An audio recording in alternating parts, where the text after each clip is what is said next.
Continúan las repercusiones en torno a los anuncios del gobierno en la búsqueda de detenidos desaparecidos. Exactamente, y nos vamos de inmediato al puerto de Montevideo. Allí trae las novedades Roberto Riolfo. ¿Cómo estás, Robo, el mediodía?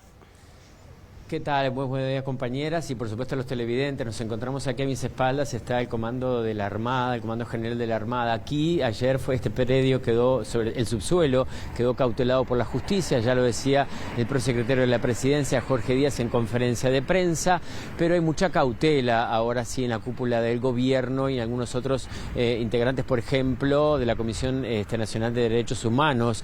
Vamos a estar escuchando lo que esta mañana hablaba la ministra justamente de Defensa, que ayer no estuvo en el Consejo de Ministros, lo decíamos, porque estuvo aquí justamente, ¿no? La justicia se hizo presente aquí para cautelar el predio, como les decíamos. La ministra entonces no pudo concurrir al Consejo de Ministros por eso mismo, porque la Armada está bajo la égida del Ministerio de Defensa. Compartimos lo que decía esta mañana la ministra de Defensa. Un procedimiento que vienen con la orden de cautelar un espacio y en ese sentido nosotros damos trámite inmediato a esa cautela.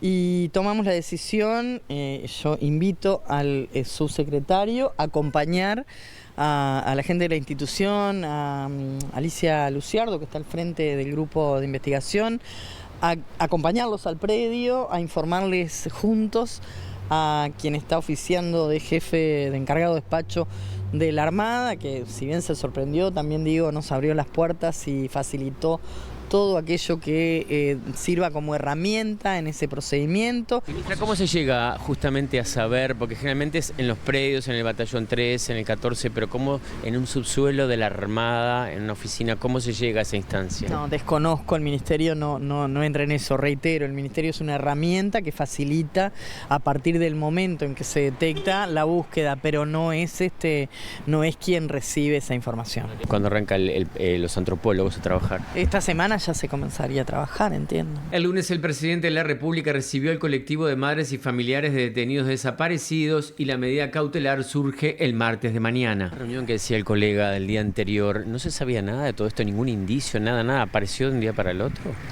Bueno, no, digo, yo te puedo hablar lo que pasa en el Ministerio cuando se llega la información, que además se trata de que sea lo suficientemente sobria y mantenerlo para no generar ansiedades. Esto no sucede y eso también tiene que ver con el buen trabajo que desarrolla la prensa y los diferentes integrantes. Uno no puede estar en contra de eso, pero trata de llevarlo de la forma más sobria posible, reitero, porque es un tema sensible, ya no para familiares, yo creo que hoy en día es un tema sensible para toda la sociedad uruguaya. Bien, siguiendo con la secuencia de los hechos, esta mañana habló la ministra, pero recién se acaba de ir de aquí, Wilden Tyler, que es integrante, decíamos, de la Comisión Nacional de Derechos Humanos. Él trató de llevar muchísima cautela, recién se está trabajando en ver si realmente este predio amerita a realizar excavaciones, porque bueno, hay que ver si la información recibida es cabal. Es un lugar abandonado, decía Tyler, con mucha oscuridad, hay mucha mugre, y entonces hay que trabajar con mucha cautela a ver si, según la información recibida y según con lo que se encontraron, este predio cautelado amerita entonces a comenzar a trabajar. Vamos a escuchar la palabra de Tyler hace minutos aquí nomás. Yo vine a ver cómo está trabajando el equipo, mis colegas antropólogos que están efectivamente en el subsuelo del edificio.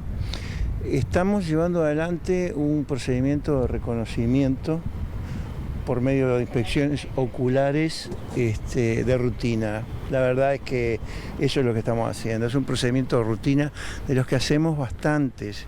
Yo creo que trascendió mucho debido a la importancia de este edificio y al hecho de que alberga el Comando General de la Armada, pero no es distinto de muchos otros procedimientos que llevamos adelante. ¿Qué es lo que implica un procedimiento de rutina para que la gente pueda entender cuáles son las tareas que se realizan? Aquí en este caso lo que ocurrió específicamente es que nosotros recibimos informaciones lo suficientemente coherentes, diría yo, como para que resolviéramos venir a ver. Esas informaciones llegaron a través de un contacto político, bueno, es alguien que ustedes conocen, que es el doctor Diego Sanjurjo, que tuvo a bien comunicarse con la institución para transmitir la información que tenía, y de allí se pudo hablar con testigos. ¿Él recibe la información de algún militar? ¿Eso lo maneja? No, ese dato no voy a elaborar sobre las fuentes. Tyler no quiso involucrar al Comando General de la Armada, porque en realidad este es un predio que es parte del puerto de Montevideo, de la Administración Nacional de Puertos. Aquí sí funcionaba el FUSNA, dijo Tyler, el FUSNA, que es Fusileros Navales, y que sí es un organismo que estuvo muy involucrado en lo que es la tortura, se comprobó en el periodo de la dictadura cívico-militar. Esta mañana en Radio Sarandí, el fiscal especializado en crímenes de lesa humanidad, Ricardo Percival, habló esta mañana en este medio de comunicación, informó que la medida cautelar, eso que anunciaba ayer Jorge Díaz, el prosecretario de la Presidencia, esa medida ya tiene 20 días. Por supuesto que cuestionó entonces este anuncio realizado ayer en conferencia de prensa. Escuchamos la palabra de Percival. Esto se hace con cierta frecuencia, lo que no sale a la prensa. Y bueno, esta es una de esas tantas medidas que tiene la institución en trabajo, en forma conjunta con la Fiscalía, pero siempre ellos con la derecha, porque es la Institución Nacional de Derechos Humanos la encargada de la búsqueda de detenidos desaparecidos. Es una tarea rutinaria, digamos, entonces. Sí.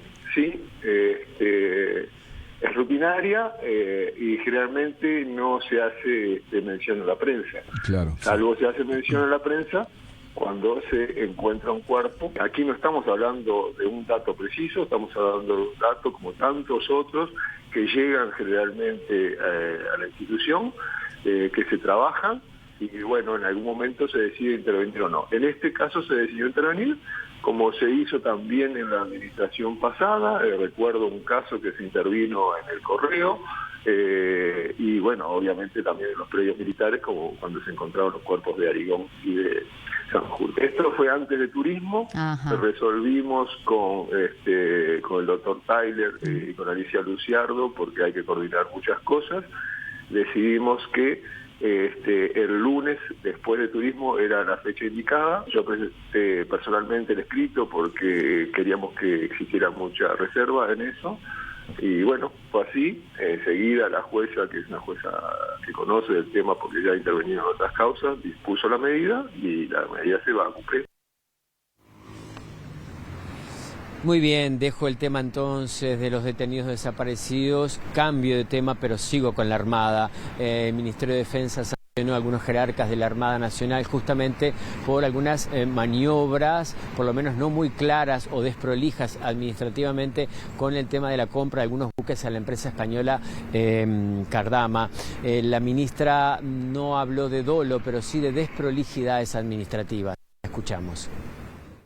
Ha tenido desprolijidades que no las dice solamente Sandra Lasso, la han expresado en su momento las diferentes oferentes que quedaron por fuera de una adjudicación que pasó de ser una licitación a ser una compra directa con una empresa que, bueno, tenía determinadas características, y quiero aclararlo una vez más, esto no es nada personal con la empresa. De hecho, Cardama ha venido acá, es un caballero, pero no es personal, pero es el Estado uruguayo que hace una compra de 98 millones de euros y es dinero de todos ustedes, es de la gente. Entonces, lo mismo que dijimos cuando éramos oposición en el Senado, de que íbamos a ser celosos del procedimiento, cuando llega, y que además nos costó mucho llegar a la información, porque en su momento, cuando incluso llegado el momento pedimos los legisladores a través de una nota que la tengo guardada, con la anuencia de todos los integrantes de la comisión, que no son solo Frente Amplistas, también hay de otros partidos, pedimos al por entonces ministro que nos permitiera ver el contrato, no se nos permitió. El 27 de febrero yo me reúno 2 días antes de asumir con el por entonces todavía comandante Wilson, que reitero, tampoco es una cuestión personal, quiero hacerlo absolutamente público, sino una cuestión jerárquica. En su momento le hacemos consultas sobre este tema, no se nos dice que se había librado ya. Hacía unas horas se había librado el pago del segundo hito. Yo el segundo hito lo que tengo son fotografías del corte de chapa, fotografías de la cuaderna maestra, pero en definitiva los técnicos tienen otra opinión. No se nos dice, y el 20 de marzo me entero que el pago se había efectuado, y que el pago se había efectuado por parte de un integrante del inciso, y quien oficia como comprador, que es el Ministerio de Defensa, se entera por otras vías, que no es la vía correcta. Se conformó una comisión administrativa para investigar el procedimiento y esta estableció un calendario de reuniones y de entrega de información que dejó al descubierto irregularidades. En el caso de Wilson, bueno, porque entendemos que si le dio una información que no era la veraz a dos integrantes de una comisión que había establecido la ministra, eran los oídos de la ministra, le está mintiendo a la ministra. Y por eso se llevó adelante esta sanción. Le agradecemos a Robert el contacto y la información.